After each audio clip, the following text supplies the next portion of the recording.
O início. A história conta que, em 1962, Slug Russell, Wayne Whitney e Martin Graetz, estudantes do Instituto de Tecnologia de Massachusetts, criaram o Spacewar, um jogo de batalha espacial que rodava apenas nos computadores da equipe DP1. Contudo, outros historiadores dizem que o primeiro registro dos jogos foi 4 anos antes, em 1958, quando o físico Willie Gimbotham criou um joguinho de tênis mostrado em um osciloscópio, um instrumento de medida de sinais elétricos que apresenta gráficos bidimensionais e processado por um computador analógico.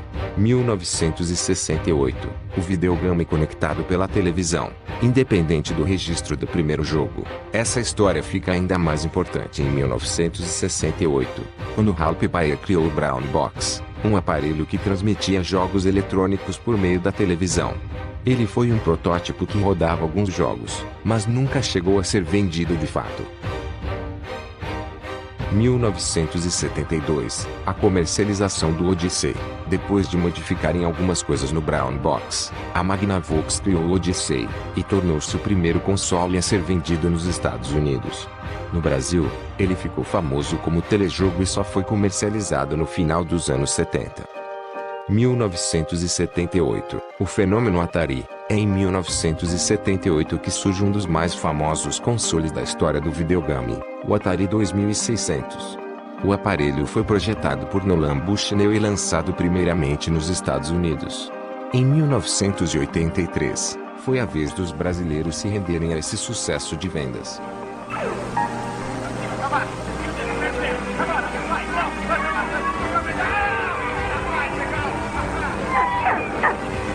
Hoje à noite esta casa está sendo invadida por um inimigo terrível.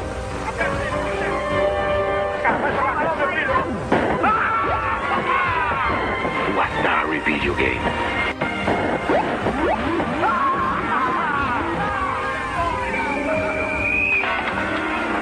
O inimigo veio com fantasmas, seres extraterrenos, mísseis, androides. Mas a família desafiou sua inteligência e venceu. Alô? É a patrulha. Ai, filho, agora!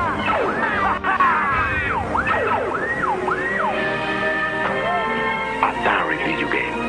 O inimigo que todos querem ver. O Atari da Atari.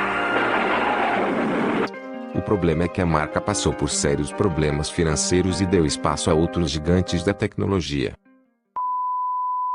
1983, a chegada da Nintendo. A japonesa Nintendo abriu caminho com o console Famicom, de 8 bits, que também foi chamado de NES, Nintendo Entertainment System, e tinha jogos como Mario e Donkey Kong.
Década de 80. O Master System. Quem se lembra do Master System? Foi no período de 1981 a 1985 que a Sega, empresa japonesa, lançou as versões I, 2 e 3 do videogame. No entanto, mesmo com tanta modernidade, havia dificuldade em superar a Nintendo. E em 1989, ela lançou um videogame chamado Genesis, também conhecido como Mega Drive. Década de 90. Mario, ou Sonic? E se a Sega queria disputa com o seu Mega Drive, que teve Sonic como game mais conhecido, a Nintendo não ficou para trás com o famoso Mario e lançou o que chamamos de um dos maiores sucessos da história, o Super NES.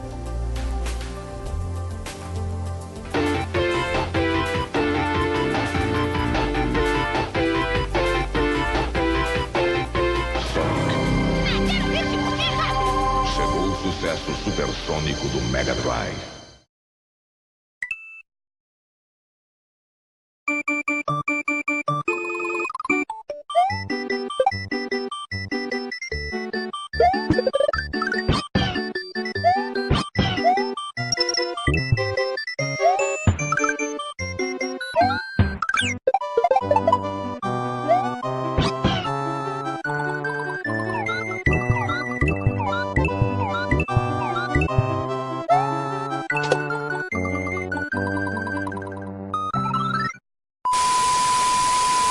A gigante em eletrônicos Sony resolveu entrar na disputa, lançou o PlayStation.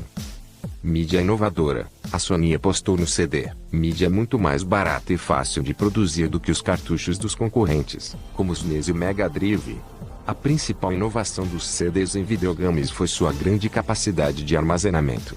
Para efeito comparativo, os cartuchos do Nintendo 64 permitiam armazenar até 64 MB contra cerca de 750 MB dos CDs que, por serem mais baratos, permitiam jogos com múltiplos discos. Isso permitiu a inclusão de animação renderizadas e sons realistas, como os roncos dos motores de Gran Turismo. Aliás, o fato de o PSOM permitir rodar CDs de música convencionais também foi um diferencial na hora de uma família escolher qual videogame comprar.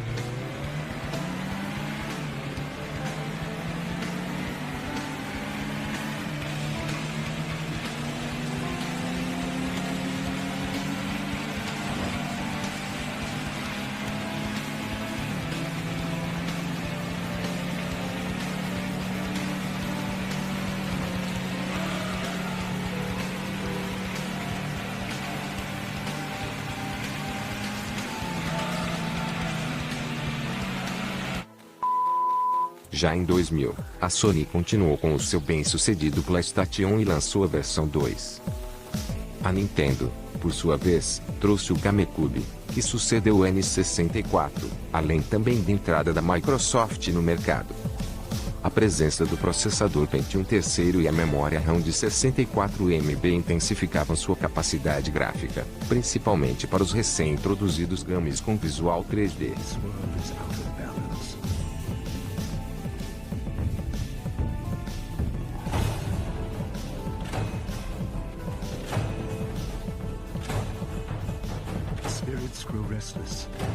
Daí em diante vieram outros lançamentos que já conhecemos, como o PlayStation 3, o PlayStation 4, o Wii U, o Xbox 360, Nintendo Switch. Agora o que esperar do futuro? Inscreva-se no canal, deixe um joinha. Até o próximo vídeo. É nóis.